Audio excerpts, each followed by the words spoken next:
Hi everybody, I'm Marbozir and welcome back to Let's Play Shadowrun Hong Kong. So, let's continue where we left off, and before we have a chat with Raptor or Gaichu, let's check our crew skills, because we have quite a few that we should pick up. So let's start from Gobet. Let's have a look. Yeah, we have up to level 4.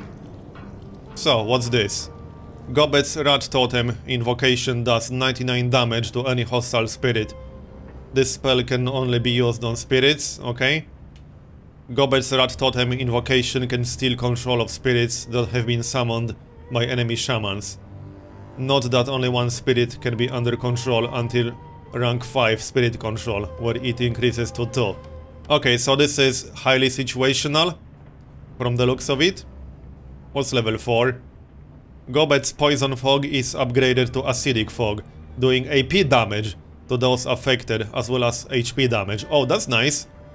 AP damage fog, I like the sound of that. Shrine spirits summoned by Gobet are now present for an additional turn before dispelling themselves. Yeah, I think I prefer AP damage from the fog, that's really nice. But first we need to pick up the level 3 ability. So, I don't know, let's go for Destroy Spirit. Like so, and then Poison Fog. Okay, accept. Then we can check out Isobel. Sabotage. Isobel gains a pistol ability that increases accuracy by 30% and critical chance by a small amount for one shot. 2 AP cost. 3 turn cooldown. I like that. What about the other one? Integrated tactical computer marks weak points in an opponent's armor. Isobel's mark target ability now reduces the target's armor by 1. Okay, so that's an upgrade to her existing ability. I like the armor reduction. I think I actually prefer armor reduction. So mark target increases the chance to hit against that specific target. In other words, it makes it easier to hit one target. And with this, it will also reduce the armor. I like that. And level 4? Isobel's mini launcher is now packed with napalm charges, igniting damaged targets. Targets on fire will take additional 6 HP damage. That's nice. Espionage boost program. Isobel gains the dual routine boost program, which increases persona speed while sneaking in the matrix by 40%. That sounds nice, but I really like the sound of this. Yeah, I do like napalm charges. Let's go for that. Okay, so better mark target and better grenade launcher. Next up, we got Duncan. Lethal Force. Duncan gains an assault rifle ability that has 99% chance to hit an enemy who has less than 25% health remaining, plus 2 damage. Duncan's Subdue ability has its cooldown reduced from 3 to 2 rounds. I like that. But this one isn't bad either. I could see this being quite useful in quite a few situations. I think I prefer this. 99% chance to hit against any enemy, even if he's in heavy cover, I assume. Alright, let's grab that. Obviously, he has to be below 25% health. Next up, let's see. Nail Grenade. Duncan's standard equipment now includes a lethal shrapnel field grenade. 12 base damage. Ongoing 4 damage for 2 rounds. Strips 1 armor from affected targets, okay, and the other one? Flashbang Grenade. Larger AoE. Okay. I think I prefer Nail Grenade. That will reduce armor. Alright, let's go for that one. So, done. Next up, we got Gaichu. Gaichu gains a ranged ability, a quick shuriken toss. 12 base damage, 1 AP. That's not bad, he could use a ranged attack. Ranged ability, spitting infected saliva into the target's face. Ignores all armor. 8 damage with additional 4 damage for 2 rounds. Max range 10. That's really nice. I like that it ignores armor. And level 4, Gaichu gains a katana ability, plus 100 damage, but can only attack stunned targets. Oh, this would work really well with Hulk.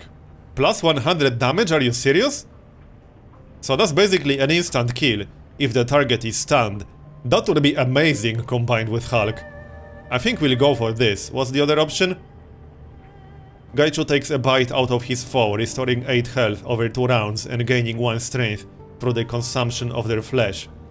That's pretty nice too, but I like this one. So that's what we're going for. Confirm. Nice. Next up, Raptor.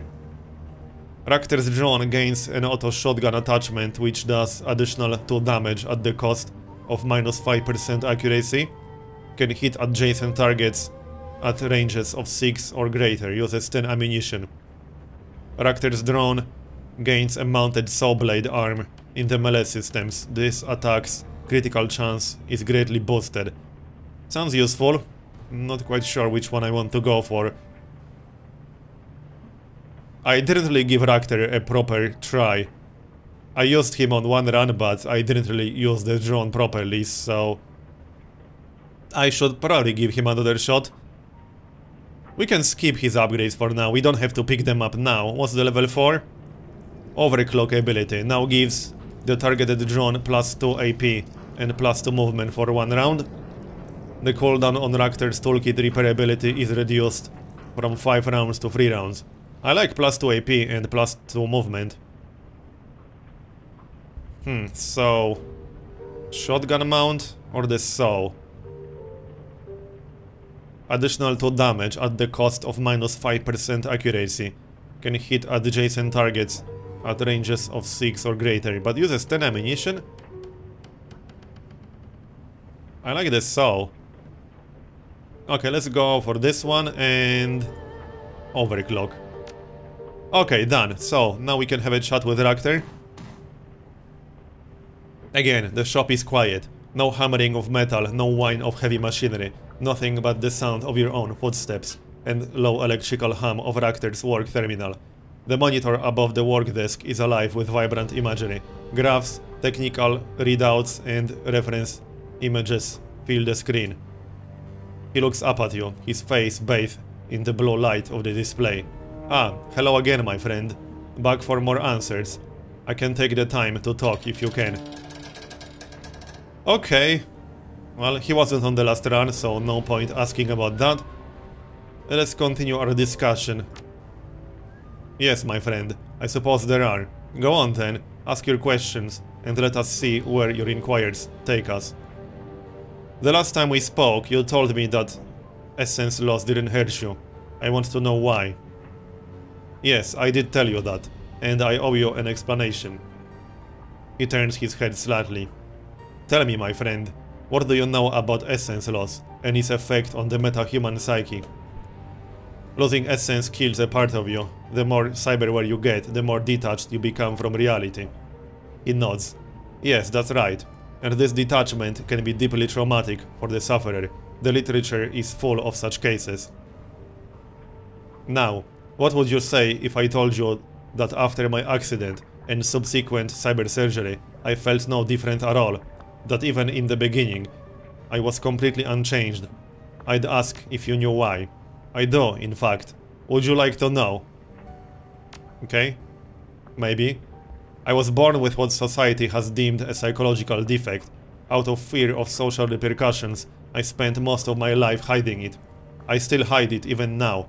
The lessons of my childhood were not wasted on me, and I know the value of reputation. But since the accident, I have come to recognize this quirk for what it really is, a selective advantage. Okay? Don't leave me in suspense, tell me what you're talking about. Yes, of course. I was diagnosed with a primary psychopath at the age of 8. Okay, so he's a psycho basically. Why does that not surprise me much? He did seem a little bit crazy before. Koshei scuttles forward, brushing up against Raptor's leg. Metal on metal, separated by a thin layer of cloth. The drone's many eyes focus on you, irising wide open and bathing you in dull red glare. Well, diagnosed is probably not the correct word. There is no formal diagnosis of psychopath in the DSM, but all the markers were there. I displayed a complete lack of empathy on the Davis Interpersonal Reactivity Index, and I scored a perfect 40 on the PCLR. A blood test showed that I had inherited a damaged gene that had been linked with aggressive behavior, and the activity level in my prefrontal cortex is vanishingly low. Like autism, psychopathy is a spectrum, not a singular disorder. But I am definitely on that spectrum. Okay, and so you think that this condition is the reason why you didn't suffer from the trauma of essence loss? Yes, my condition is an advantage, one that protected me from the mental trauma of my accident and subsequent reconstruction. The psychological blow of essence loss can be devastating. This mental trauma is ultimately responsible for much of the damage and self-destructive behavior suffered by those who ride the razor's edge. Of course, there is a physical limit to how far the metahuman body can be pushed, but a normal person will reach his mental breaking point far in advance of this. The loss of self, the loss of capacity is too painful to bear. But you didn't hit that breaking point. No, I did not. Indeed, I am quite certain that my breaking point does not exist. What does it matter to me if my capacity for empathy and conscience is stripped away? I never possessed either of those qualities in the first place. All this time you've been calling me my friend. Does that word even mean anything to you? Okay, you say that your mental condition protected you from the trauma of essence loss. Got any proof of that? I have myself, my own experience. Nearly all of my essence was stripped away in a single stroke, and I didn't even notice. What more do you need? Actual proof. Your subjective experience doesn't qualify. No, I suppose not, but I know it to be true, all the same. I have never possessed the sense of humanity that others hold so dear. If having it stripped away is traumatic, then it stands to reason that I would be protected from that trauma. Etiquette, academic. Yes, but this whole theory of yours is based on anecdotal evidence. You have a sample size of 1, Raptor. Yes, that is true. Still, I am certain that time will prove me right. More certain of it than I have ever been of anything. Call it a matter of faith, I suppose. I dislike the term, but it applies. If that's the way you wanna play this, then fine. But don't expect me to buy into your belief system if it isn't based on facts. A fair point and a fair criticism. In time, I will endeavor to show you the proof of my beliefs. Until then, think of me as you would of any other member of the team. Gobet has her rat, I have this. It is mine, and you cannot take it from me. I don't know how much I like the idea of continuing to work with a psychopath. This is a lot to process, Raptor. Yes, I'm certain it is. For what it's worth, I think that you're handling the information rather well. In the past, there were others who were more rigid in their thinking. When I revealed myself to them, they reacted badly. I'm quite pleased that you haven't done the same. You say that you were born the way you are. If that's true, then it isn't your fault, and I can't hold you accountable for that. Do not speak of fault or accountability. Doing so implies that there is something wrong with what I am. I am exactly what I was meant to be. The sooner you accept that, the sooner your eyes will open to the glorious future that looms on the horizon. And now, if you don't mind, I would like to leave. There is work to be done. Okay, that was an interesting conversation. So we have a psychopath on our team. Not sure how I feel about that, but he was already a little bit crazy before. Okay, let's have a chat with Gaichu. In the darkness of the cabin, Gaichu is hunched over a pile of keepsakes. He has unpacked most of his box, and the contents are lying strewn about the floor in a disorganized mess.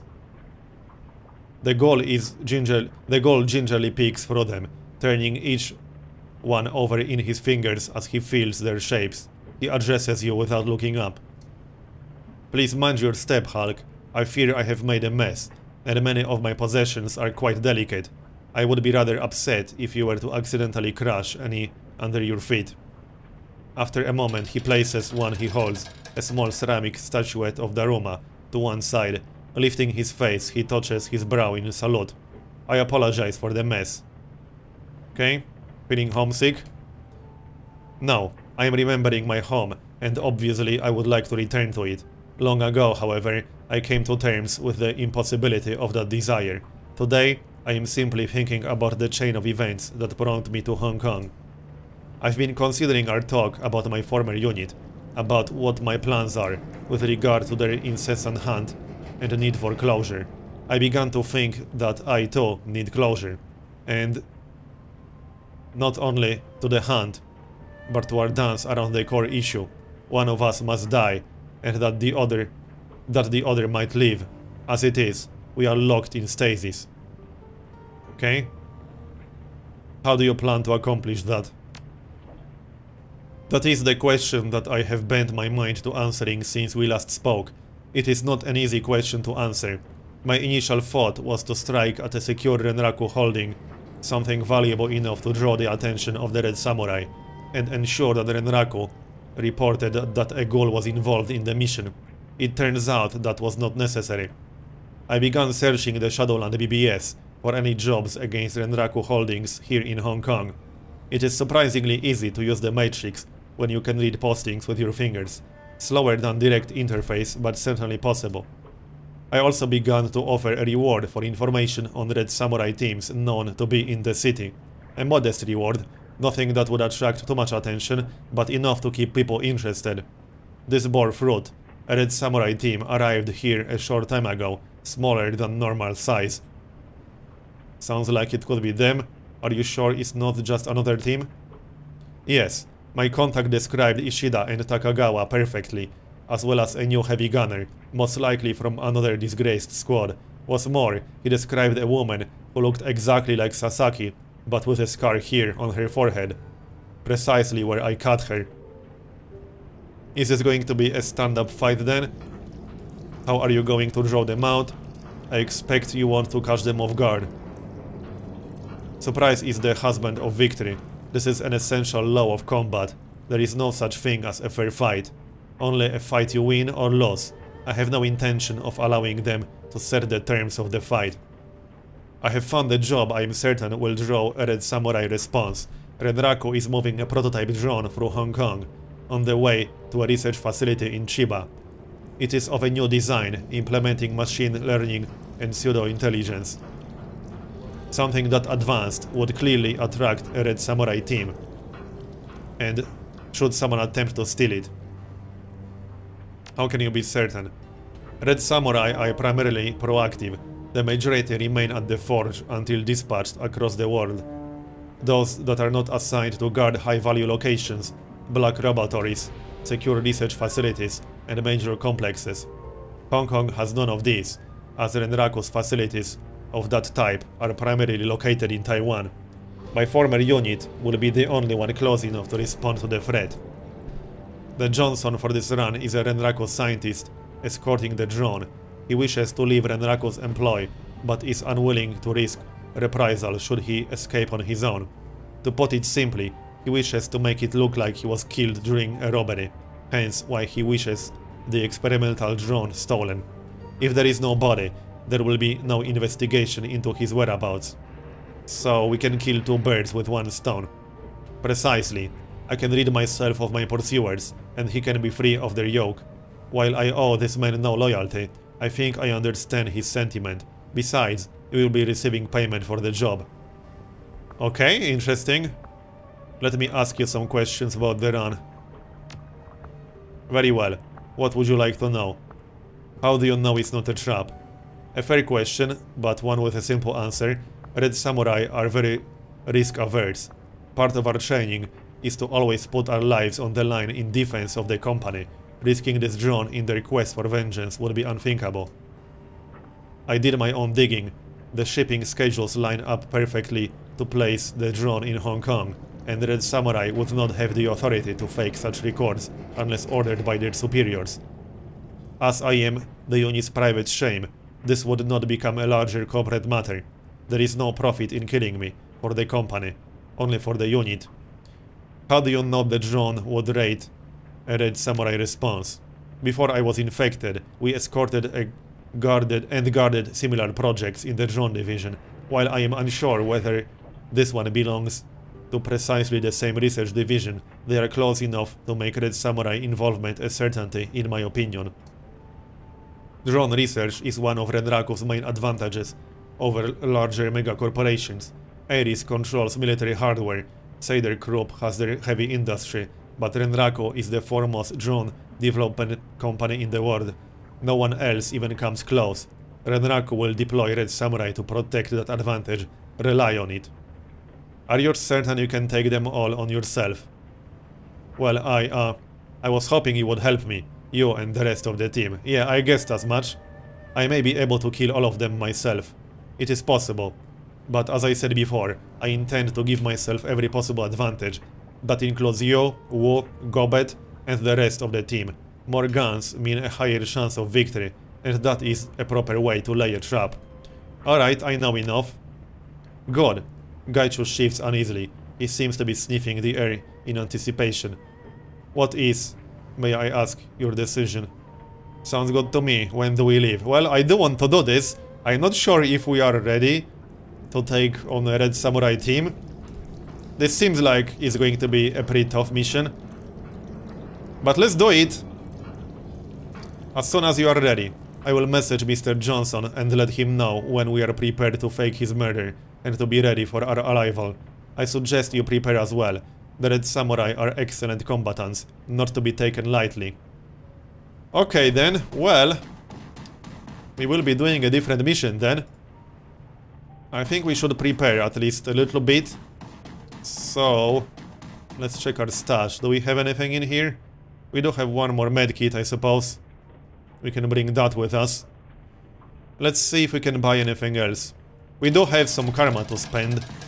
So, yeah, we have 21 karma. That's actually a lot of karma. Let's see.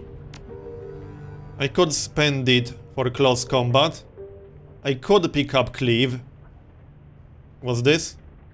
Again, a defense bonus to all non-magical ranged attacks made at close range. Oh, okay, that's pretty nice, actually. Cleave is level 5. I could get Cleave. We do have enough karma to get that. What else? Do I ever want to pick up any intelligence? There's a way to see health. Somewhere here, I think. Was it biotech? Yeah, enemy HP visible. I would like that. It's not a lot of karma, so I suppose we can do that.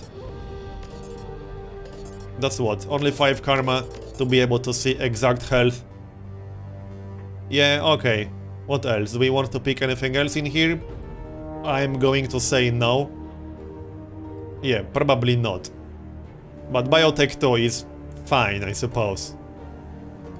It does grant a bonus to hit points recovered when using a medkit, so it is useful to some extent. Alright, what else? We could get one more in body if we want to. Or we could increase strength and just go for that cleave ability. I like level 6 close combat, defense bonus to all non-magical ranged attacks made at close range. We need to increase our strength for that. Okay, that leaves us with 4 karma. So we cannot pick up cleave just yet. But this is good enough. Okay, accept. Now, let's go see if we can buy some gear.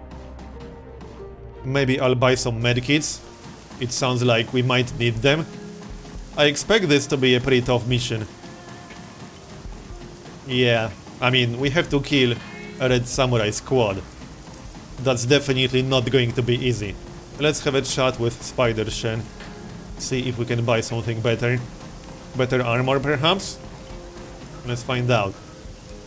So, show me what you have for sale. Let's see, outfits. Nope, same one we already have. Oh yeah, I could pick up the next chi casting ability, I think. If we want to do that. Let's have a look. We do have 4 karma. Is that actually enough? No, that's not enough, because we need one more in willpower. What's the next one?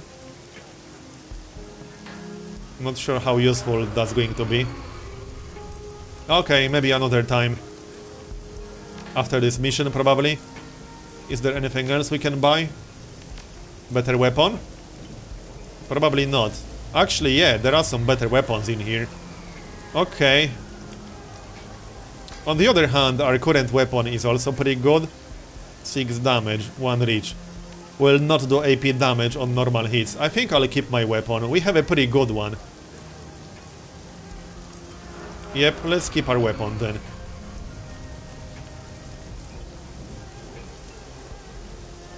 What's this?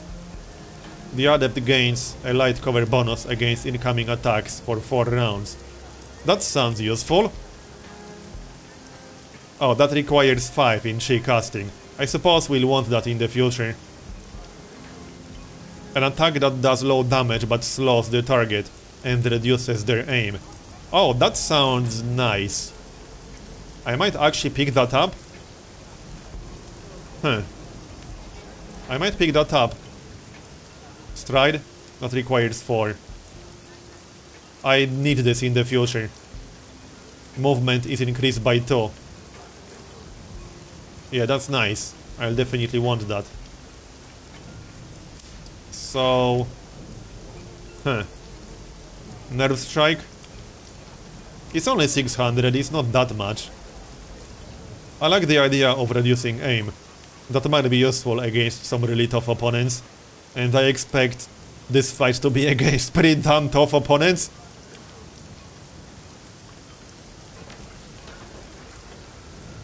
Okay, let's buy it. Alright, we'll buy it, it's fine. Now, I have to replace... No, I don't have to replace anything. Right, so accept. Do we want that grenade? I think I'll pass on that grenade. Bring more medkits instead. Alright, accept. That's all for now. Are we ready? I think we're ready. I can check on the dog.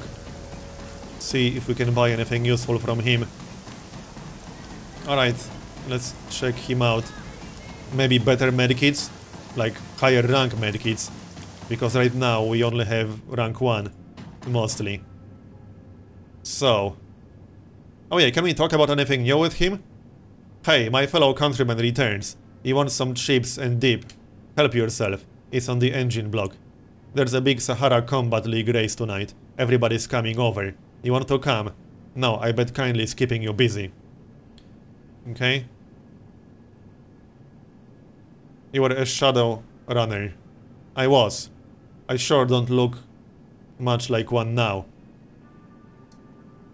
So there's a particular way this kind of conversation goes. I don't know if you're familiar with it. Yeah, we orbit around each other for a while, then tactily agree to speak only in the vaguest of terms.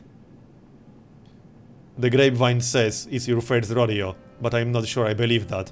Listen, I'm circumspect about my past, and you're a new active runner, so I don't want to know any of your story. It's only a liability to me. So let's make this conversation useful. I'll cut the BS and give you some down low on Hong Kong from an expat runner perspective. In return, you don't dig for my jobs list. Deal? Deal. Rock solid. Hong Kong's a good lily pad for a derby crasher like yourself, Hulk. The shadows are deep, the money flows. It's friendly to foreigners, and there's no real government. The whole place is run by corporations and syndicates. However, as fresh meat off the boat, you've got to decide who you want to be. Foreign runners follow 3 career paths in Hong Kong. They assimilate, they burn their bridges and get out fast, or they die. If you're a short-timer, you can be as violent, as splashy as you want. If you're in for the long haul, learn the local arts, discretion, restraint, respect. Get that long-term face and don't embarrass people. The Hong Kong shadows grind through expendable runners who are loaded up with a bad face and dumped in Victoria Harbour. So whatever you do, watch your back. Okay, so kindly skipping us around for her untouchable work, huh? Interesting, what else have you got? What else? Well, Hong Kong is a very complex place. The other thing to remember is that Hong Kong is a really complex place. It's one of the great global cities with enclaves of every major megacorp. It's a syndicate town, it's a refugee magnet, and it's a Guangdong. At some level, anything goes here, but when in doubt, assume that old Hong Kong tradition rules. I say that as a loud-mouthed bastard. Be polite, be modest, honor favors, maintain face, give respect, and always treat people's time as valuable. You seem to be pretty into this. Seriously, how much does that play into Shadowrunning? Go on. Hong Kong fascinates me. I used to hate it here, now I love it. I found a nice little piece. If you survive, maybe you can too. And you sure do seem like a survivor. People know who I am, but only in the network. Kindly runs this neighborhood like a separate country. You paddle a boat across the canal, and no one's ever heard of me, and never will. Anyway, it's private. You're not a wanted man, are you, Ambrose? Understood. Good. Well, that's my wisdom. Wait, what am I saying? My wisdom is you can never be too low profile, too lawyered up, or too well armed. You came here as a runner and now you're a busted up dog. What happened? I don't think he wants to talk about that. Hey, I'm not busted up, you insensitive jerk. I'm economy size. Seriously though, that's some heavy shit. It'll take a while to tell. Do you really want to know? Sure. Well, you're doing good, Hulk. I feel okay about telling you this. A run went bad. Real bad. They used to call me Ripshot. I was on 10-man crew. We were led by this ex-army troll named Icebreaker, former combat engineer, brutal guy. We did shadowrunning, armed robbery, office invasion, underworld hits, anti-branding, just about anything, as long as we could make money and hide our tracks. Anti-branding, that's usually an euphemism for attacking someone's image with false flag terrorism. Yeah, it is. Look, I was a real asshole in those days. I'm not proud of jobs we did. Then we had this one job. Hey, I can sound this up real quick, otherwise I tend to get long-winded. What do you want? Well, sum it up. We got ambushed while raiding a research lab. Everybody got wiped out, but me and Karen, our infiltration specialist. I got seriously messed up. She kept me alive, and I drove us out of there. That's it, end of career. Okay? Who ambushed you? I still don't know. Best I can figure out, it was some sort of counter-intrusion team. Maybe the whole run was a setup. How did Karen escape? Karen was carrying the first haul out when the assault team hit us. She jumped into a koi pond and lay on the bottom for about 5 minutes, doing her woo-woo tree centering thing. They dropped a flashbang grenade into the pond to clear it. That messed her up good. Burst her eardrums, gave her a concussion, ruptured the blood vessels in her eyes, nose, mouth, knocked the air out of her lungs. She stayed on the bottom for another couple minutes. I once asked her what that was like. She just said painful. That was Karen, stoic like a concrete block. You're wrecked, Ambrose. How did you survive so much trauma? Cowardice and job security. I was always real scared of getting hurt. Okay? As soon as my vitals went screwy, my trauma protocols kicked in, and my radio started broadcasting my heartbeat. Karen couldn't drive. She homed in on my beacon and cut me out of the wreck with a demo saw. Then she shot me up with enough adrenaline, PMO4 and morphine to reanimate a corpse, and she put 3 trauma patches on me in a row. It shredded my renal system. That's why this little hot rod has an artificial liver and a dialysis machine in it. Let's finish this up. What happened afterwards? They hit you with a construction vehicle. Yep. It shoved the van right into a plascrete wall. Crushed it like a beer can. I learned something from that, I'll tell you. How to seriously slot someone's day. I've got an articulated bug for bomb up there, with a demolition claw. Hell, with guns. Anyone ever fucks with a chrome ally, they'll learn from high-powered hydraulics. They learn what high-powered hydraulics really means. Anyway, that's how it all went down. Afterwards, things were real hard for a while. Here I am though, Ripshot not more. By the way, Ripshot is dead. Let's keep it that way. Please don't say that name to anyone, okay?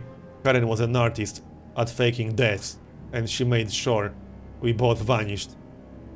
Listen, Hulk, this is a stressful subject to me. We can talk more about the past another day. For now, I'm spent. Okay? Well, show me your services then. Medical supplies. What can we buy? I think we need a trauma kit or two, maybe.